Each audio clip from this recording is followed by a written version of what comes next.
Assalamualaikum warahmatullahi wabarakatuh. Perkenalkan, saya Lutfia Rahmawati dari kelas Bimbingan Konseling 5B IAIN Tulungagung akan mengulas sedikit tentang materi budaya dan gaya belajar atau learning style. Materi yang pertama yaitu pengertian budaya. Hakikatnya, manusia adalah makhluk berbudaya. Setiap kumpulan manusia pada tempat tertentu akan menunjukkan suatu kebiasaan yang unik dalam tata pergaulan di tempat tersebut. Jika kumpulan manusia cukup besar dan wilayah cakupan pergaulan dan kebiasaan unik cukup meluas, maka terbentuk suatu daerah dengan kebudayaan tertentu. Inilah yang membuat kita mengenal istilah budaya Barat, budaya Timur, budaya Eropa, budaya Asia, budaya Jawa, Bali, Manggarai, dan lain sebagainya. Budaya sendiri merupakan hasil pikiran manusia yang diwujudkan dalam tindakan agar manusia mampu mempertahankan hidup dan hubungannya dengan alam maupun pergaulannya dengan orang lain. Budaya menjadi habitus sosial yang mendukung manusia untuk memperoleh taraf hidup yang lebih baik. Ciri-ciri budaya. Ada beberapa ciri-ciri budaya yang akan saya jelaskan berikut ini. Yang pertama yaitu kebudayaan bersifat universal. Perwujudan kebudayaan mempunyai ciri-ciri khusus yang sesuai dengan situasi maupun lokasinya. Inilah yang disebut dengan kebudayaan yang bersifat universal. Yang kedua yaitu dinamis, suatu sistem yang berubah sepanjang waktu. Jadi budaya ini bisa berubah-ubah sesuai dengan berjalannya waktu. Yang ketiga yaitu selektif. Selektif yaitu mencerminkan pola perilaku pengalaman manusia secara terbatas. Yang keempat, memiliki unsur budaya yang saling berkaitan. Yang kelima yaitu etnosentrik, artinya menganggap budaya sendiri sebagai budaya yang terbaik atau menganggap budaya yang lain sebagai budaya standar. Ini menurut penganut budaya etnosentrik. Yang keenam, kebudayaan mengisi dan menentukan jalan kehidupan manusia. Selanjutnya yaitu gaya belajar.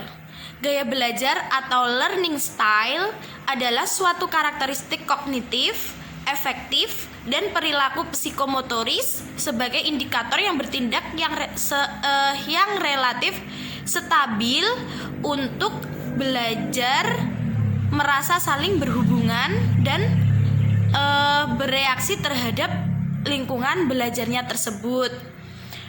Ada berbagai macam gaya belajar. Yang pertama yaitu visual atau belajar dengan cara melihat.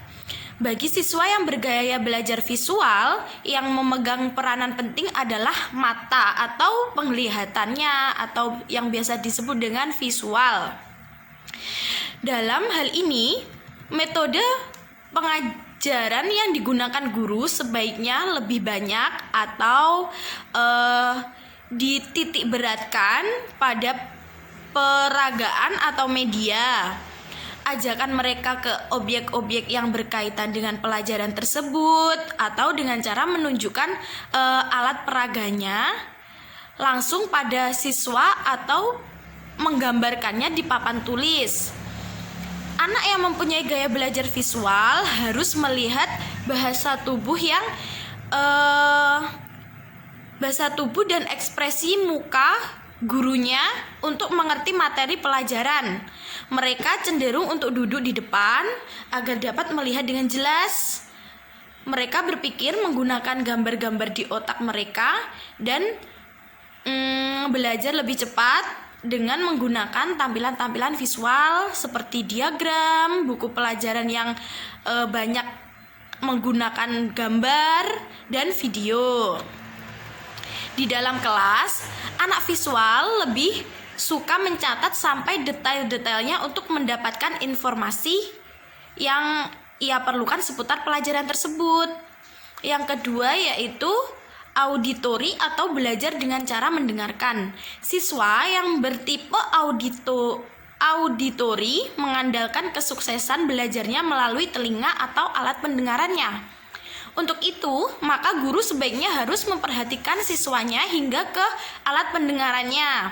Anak yang mempunyai gaya belajar auditory dapat belajar lebih cepat dengan menggunakan diskusi verbal dan mendengarkan apa yang guru katakan. Anak auditory dapat mencerna makna yang disampaikan melalui tone suara,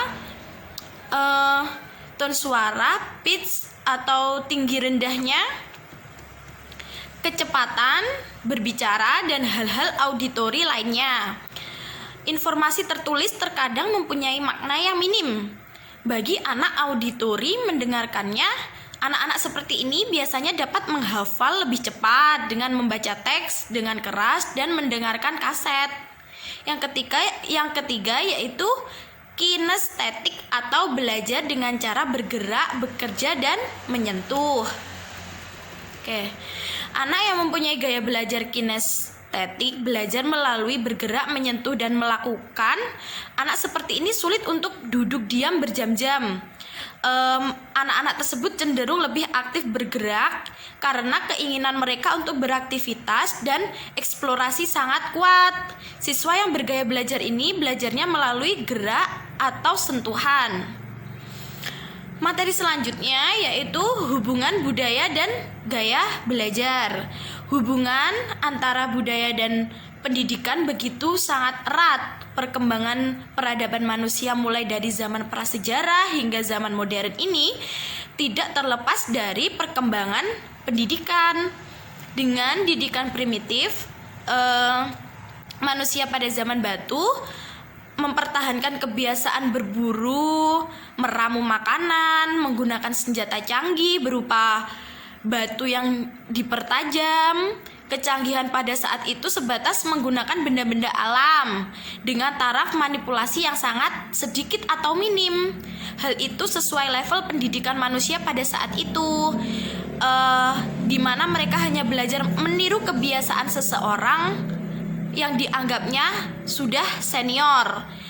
Bandingkan dengan keadaan kita sekarang di zaman yang modern ini, segala peralatan hidup manusia begitu sangat canggih, saking canggihnya sehingga manusia menggunakan hitungan matematika untuk merancang pesawat pergi ke planet Mars.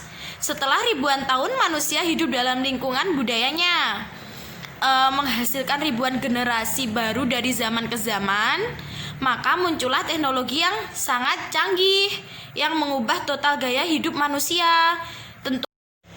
Sebagai contoh, dengan budaya gotong royong akan memudahkan siswa untuk bekerja kelompok dalam membahas konsep matematika, demikian juga dalam pendidikan matematika. Setiap budaya memiliki dampak tersendiri bagi seseorang anak dalam upaya memahami konsep matematika.